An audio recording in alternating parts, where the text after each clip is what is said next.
Bonjour, bonjour. Aujourd'hui, nous allons parler de l'impact que le commerce informel peut avoir sur la vie de notre société.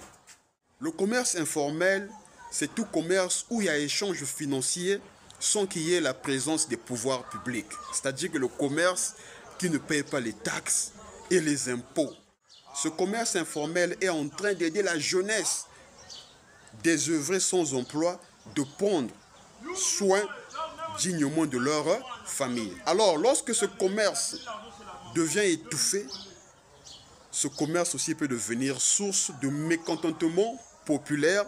On va d'abord suivre cette vidéo du ministre Thierry Mongala et on reviendra. Que nous fassions attention et que nous disons à nos jeunes de faire attention à ce que nous entendons de manière plus ou moins ouverte sur les réseaux sociaux, de ceux irresponsables qui parlent d'insurrection populaire. Je n'aime pas trop traiter les conséquences car je pense que l'insurrection n'est que la conséquence d'un mécontentement populaire. On va suivre l'exemple d'un mécontentement populaire. Ça fait 2 semaines qu'on nous a demandé de quitter.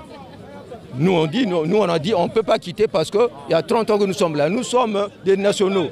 On veut nous enlever pour mettre les expatriés. Je suis ici depuis 10 ans. Je vends ici. Je nourris ma famille aussi avec ce petit marché que vous voyez là. Donc, je peux pas supporter ça. Je n'ai pas notre endroit. Je demande aux autorités de nous laisser en paix. Alors, pourquoi ça a été fait? Les rumeurs disent qu'il y a des boutiques qui ont été construites récemment et il faut que d'autres commerçants intègrent ces boutiques-là. Mais nous sommes des Congolais. On sait ce qui se passe. Généralement, les boutiques sont occupées par des sujets étrangers. Voilà la source de cette colère-là. Moi, qu'est-ce que je propose? En 2024, il y avait une loi qui avait été initiée par le ministère du Commerce. Et cette loi donnait plein d'avantages aux commerçants congolais. Est-ce que cette loi avait été appliquée?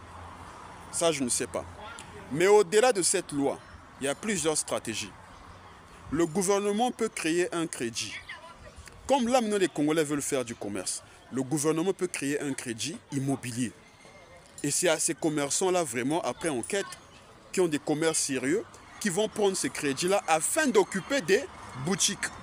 Et grâce à ces boutiques-là, avec le commerce qu'ils vont faire d'une manière formelle, ils vont commencer maintenant à rembourser ce crédit petit à petit. Ce n'est que de cette manière-là qu'on pourra prendre ces commerçants qui sont de l'informel afin de les intégrer dans le formel, afin qu'ils contribuent désormais à l'économie de l'État. Sans cela, M. Thierry Mongala, ministre de la Communication, vous allez continuer à entretenir le mécontentement populaire qui n'est qu'une source d'une insurrection.